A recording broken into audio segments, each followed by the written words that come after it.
Since this whole fever and the phenomena of the no forests on flat Earth, there is such a humongous hype into another space that to me feels like the heliocentric model of the universe, being lost in this gigantic forest of 60-kilometer high trees. Let's think about it a little bit. I absolutely connect with the trees of our world.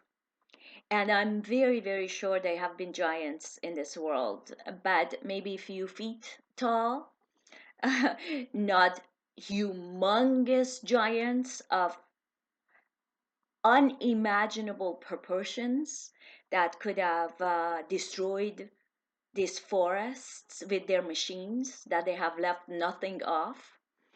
Let's be critical thinkers. Here we are awakened because of the flat earth. A lot of us only few months, um, a lot of other ones about a year and a half, which is my case, and then so many other people that have been awakened with this since 1800s and maybe told their families about it, and then few of us that go back 3 to 5 years.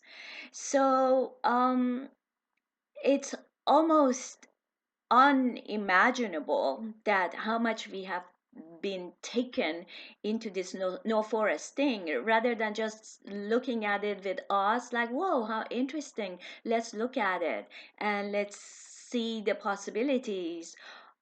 We have all taken it, or many people have taken it, as if like this is a Bible verse, or it's an absolute terms of our flat earth model. And I just wanted to be cautious about that within myself, because what I feel with flat earth, it's nothing could be shattered about it. There are waters all over the world. 70% of the earth's surface, that is water, is all flat. All the horizons are flat. The sun and the moon are not far away. It's very possible to feel that. And our geocentric earth is the most amazing information in the psyche of any humanities at this time, of any humans at this time, and is the most important card in the whole game of cards for awakening humanity. um, Yet at the same time, I've been hearing from a lot of flat earthers that it seems that the honeymoon of flat earth is over. And well, the hype that it had for a lot of us is not there, so we need another humongous hype, because we need that stimulation, to still to stay very informed and stay very curious about our earth, which is beautiful, of course. We need all of that. Yet, I feel this is almost like the heliocentric model of being lost in infinite universe, feeling insignificant. If they were giants, that could have cut those 6-kilometer trees with such a precision to make them completely flat as mesas, how come we don't see any of their machinery, any pieces of their machinery anywhere? They must have been gigantic in order to cut a tree that was as wide as New York. Come on, even if it was as wide as San Francisco. We have to have some type of critical thinking here. This is awesome. Yes, it is very possible that at some era, some trees, like the humongous redwoods, even in our own timing, the modern timing, or up to 500 years ago, they turned into fossils. Yet the entire world of gigantic mushrooms and gigantic, humongous trees turning into stones, and then we don't see any remnants of it, and thinking that all these giants had all these machines that carved our oceans for us. It's going a little bit too far. Again, is putting the creator away, and it's bringing in the satanic, um what you call all these fallen angels, Anunnaki, all the things that we were letting go with. It's bringing it into our perspective again, and making us feel insignificant, as my friend Yannick with Truman Show says, and leave us in this whole space of what, taking away from flat earth.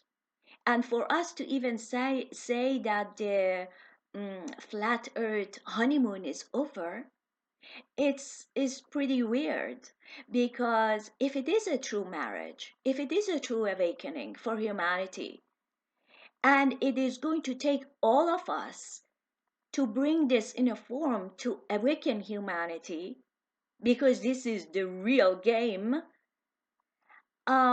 how far have we gone to lose ourselves now? Are we kind of lost in another space? And if it is a real marriage, how could the honeymoon be over so fast? This knowledge has been taken away from us, what, for 500 years? And then they killed it again in 1800s?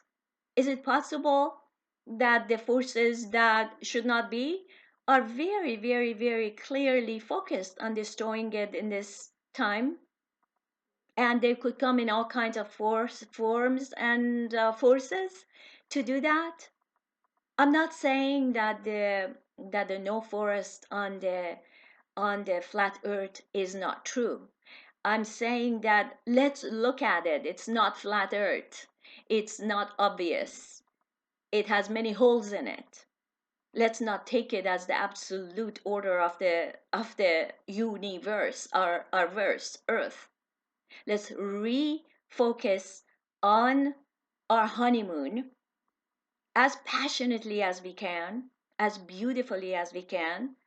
Let's stay married to that very, very deep, amazing mission of exposing where we live and the flat earth.